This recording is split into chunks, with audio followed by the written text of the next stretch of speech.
Daily Devotion with Pastor Balla for November 28th, 2024. From the book of Colossians, a personal touch in an impersonal world. Previously, we heard how Paul's exhortation to Archippus serves as a powerful reminder that each believer has received a specific ministry from the Lord that must be fulfilled with dedication and perseverance. We learned that the community of believers plays a vital role in encouraging one another to remain faithful to their divine callings and responsibilities. The devotion emphasized that our ministries are gifts from God, because it is God who equips us with everything needed to complete the work He has entrusted to us. Finally, we were challenged to examine our own faithfulness in fulfilling the various ministries we have received from the Lord. So, let's continue with the book of Colossians. From Colossians chapter 4, verse 18. I, Paul, write this greeting with my own hand. Remember my chains. Grace be with you.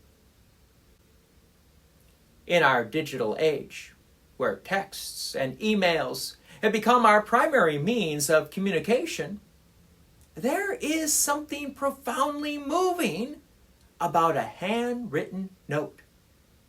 The Apostle Paul, despite having a scribe write most of his letter to the Colossians, took the pen himself for these final words. This personal touch would have meant everything to the early Christians receiving this letter. Consider what this gesture meant. Here was Paul, bound in chains, likely struggling with poor lighting and uncomfortable conditions. Yet he made the effort to personally write to his beloved brothers and sisters in Christ. His mention of the chains wasn't a plea for pity, but rather a testament to the gospel's worth, that even in bondage, he continued his ministry of proclaiming Christ. The simplicity of his closing words, grace be with you, carries the weight of divine blessing. It's not merely a polite farewell, but a profound reminder of God's unmerited favor that sustains us daily.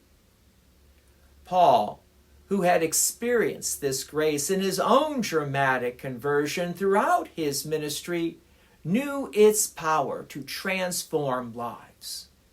So this short verse teaches us three vital lessons.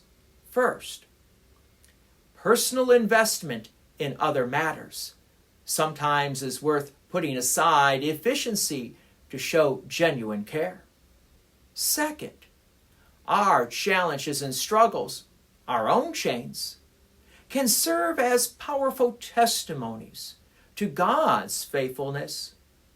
Third, grace isn't just a theological concept, but a living reality that we desperately need and should regularly extend to others.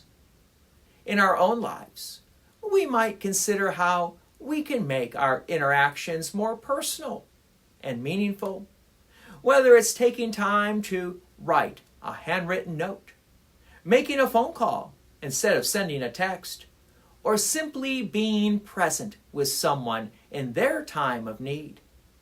These personal touches reflect the incarnational nature of our faith, God becoming personal with humanity through Christ. Paul's chains reminds us that the gospel's work often comes at a cost. Yet the grace he speaks of makes it all worthwhile. The grace continues to flow through the church today, binding us together, not in chains, but in Christ's love, despite whatever chains, physical, emotional, or spiritual, we might bear. God's peace and many blessings be with you. And thank you for listening. And please take an opportunity to share this message with others. If you have enjoyed these daily devotions, please consider making a donation to Peace Lutheran Church, 24024 West Main Street, Plainfield, Illinois, 60544. Thank you again for listening.